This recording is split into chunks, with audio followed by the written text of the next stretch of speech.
Saudara dikasihi Tuhan, bagaimana kabar saudara? Ada banyak tipuan di sekeliling kita saudaraku. Ya, ada banyak orang, pihak yang ingin mencari keuntungan ataupun ingin mencelakakan kita dengan memberikan berbagai macam tipuan. Oleh sebab itu saya ingin menegaskan pada hari ini, jangan sampai saudara tertipu. Yohanes 8 ayat 44. Iblislah yang menjadi bapamu, dan kamu ingin melakukan keinginan-keinginan bapamu. Ia adalah pembunuh manusia sejak semula, dan tak hidup dalam kebenaran, sebab di dalam dia tidak ada kebenaran. Apabila ia berkata dusta, ia berkata atas kehendaknya sendiri, sebab ia adalah pendusta, dan bapa segala pendusta. Tipuan itu datang dari 3 arah. Yang pertama dari iblis, yang kedua dari sesama manusia, dan yang ketiga dari pesona dunia ini. Sekali lagi, yang pertama daripada iblis, bapa daripada segala pendusta.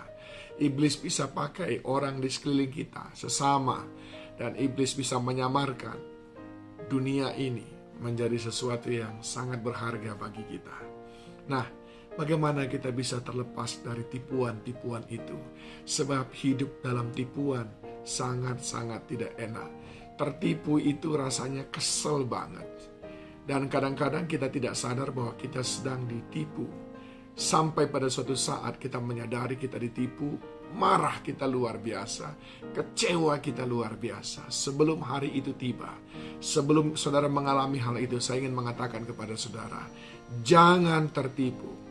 3 hal yang mau saya sampaikan pada hari ini adalah: 1, hiduplah bijaksana supaya engkau tidak tertipu. Amsal 2 ayat 11-13. Kebijaksanaan akan memelihara engkau, kepandaian akan menjaga engkau, supaya engkau terlepas dari jalan yang jahat, dari orang yang mengucapkan tipu muslihat, dari mereka yang meninggalkan jalan yang lurus dan menempuh jalan yang gelap.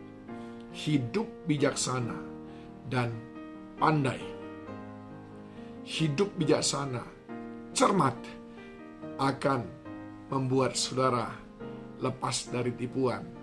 Hidup bijaksana ini berbicara tentang hidup di dalam hikmat Allah. Kita sudah tahu kalau bukan milik kita, kita tidak akan mengingininya. Kita sudah tahu kalau tidak bekerja, tidak akan ada berkat.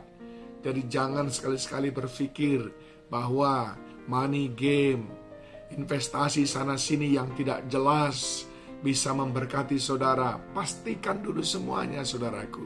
Disitulah saudara perlu hidup bijaksana, sehingga tidak tertipu, tidak terkecoh.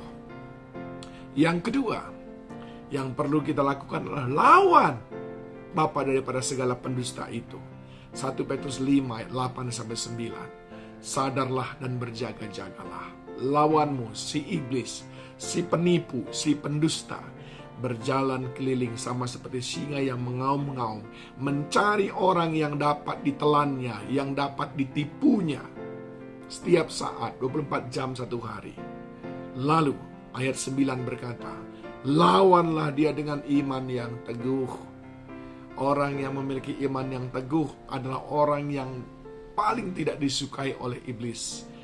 Tapi orang yang imannya goyah-goyah, nah mereka sangat disenangi oleh iblis. Pertanyaannya, dari mana datangnya iman? Iman timbul dari selalu mendengarkan firman Tuhan. Seperti mengikuti program Selalu Ada Harapan setiap hari.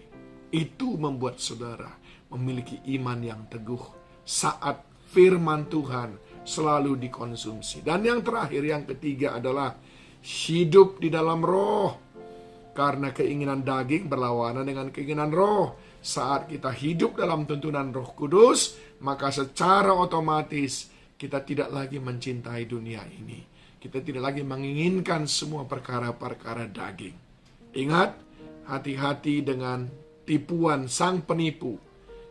Oleh sebab itu, kenali 3 sumber tipuan: iblis, orang di sekeliling kita, dan dunia ini. Dan kenali 3 hal yang perlu kita lakukan supaya kita bebas dari tipuan. Yang pertama, hidup bijaksana. Yang kedua, lawan iblis. Dan yang ketiga, hidup di dalam roh. Tuhan Yesus menolong kita.